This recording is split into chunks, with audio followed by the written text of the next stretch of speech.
KKM baru saja melaporkan bahawa peningkatan kes HFMD meningkat secara mendadak jika dibandingkan peratusan kes HFMD pada tahun-tahun sebelumnya.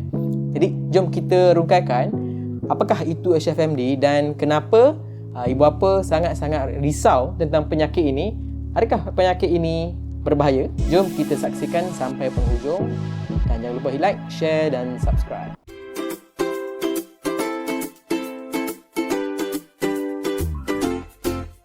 Penyakit HFMD ini adalah merupakan satu jangkitan yang sangat-sangat contagious, sangat-sangat mudah menjangkiti orang lain.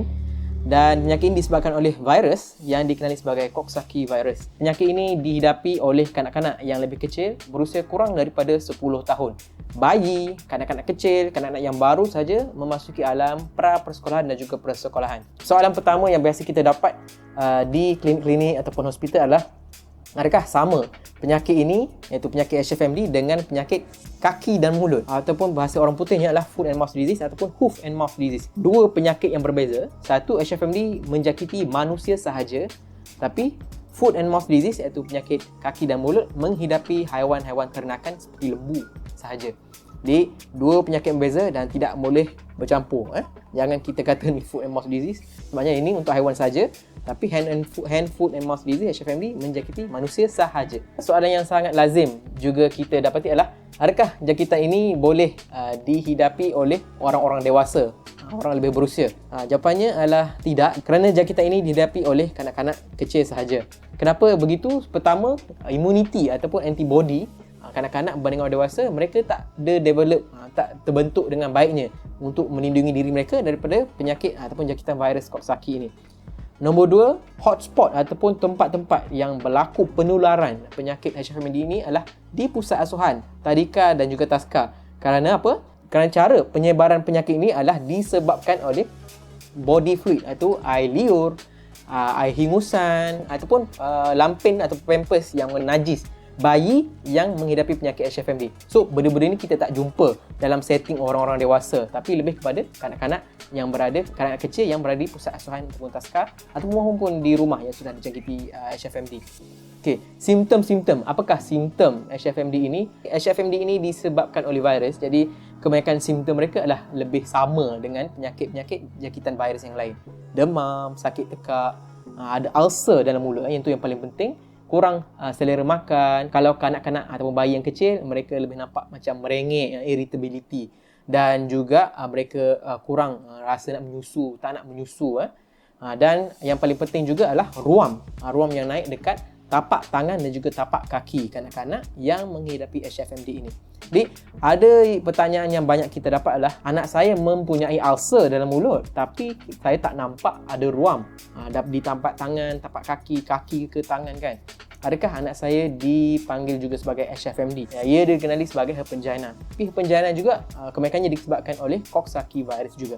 So, benda yang sama, cuma presentation yang berbeza. So, kita tak klasifikasikan benda itu sebagai HFMD. Apakah rawatan yang sebaiknya diberikan kepada kanak-kanak yang punya HFMD ini? Jadi, antara rawatan-rawatan yang umum yang lebih mudah, antaranya adalah kalau kanak-kanak mempunyai ulcer dalam mulut, dia suka nak makan, kurang selera nak makan, tak boleh nak makan, sebabnya ada ulcer dalam mulut, tak selesa.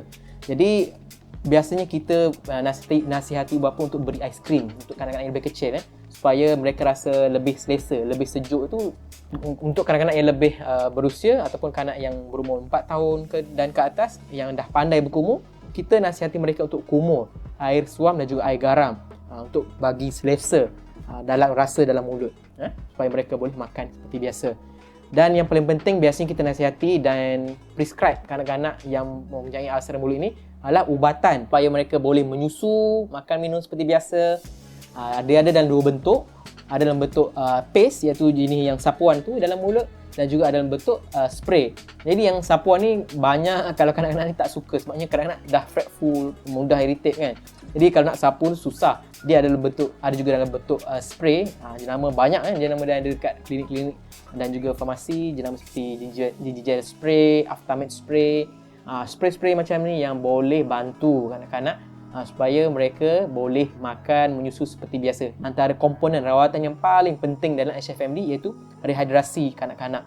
Kerana kanak-kanak seperti kecil seperti ini, dia tak dapat makan dan minum seperti biasa. Jadi kanak-kanak ini lebih terdedah untuk dapat dehydration. Ini yang sangat bahaya dalam penyakit ini sebenarnya. Kalau dah memang tak aktif, memang tak nak menyusu langsung, tak boleh nak tolerate langsung makan dan minum ni, sila bawa anak-anak anda ke hospital ataupun klinik untuk dapatkan rawatan dan pengesahan daripada doktor.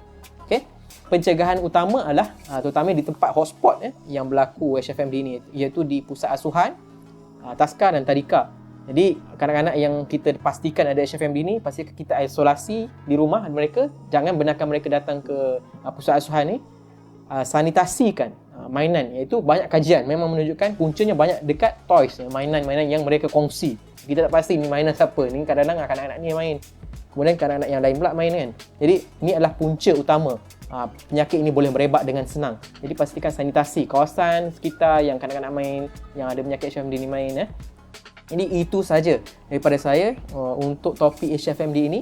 Ia ringkas kerana penyakit ini boleh dirawat dan semoga anda mendapat manfaat daripada video ini. Sekiranya anda suka dengan video ini, jangan lupa hit like, share dan subscribe. Semoga kita berjumpa dalam video akan datang. Assalamualaikum.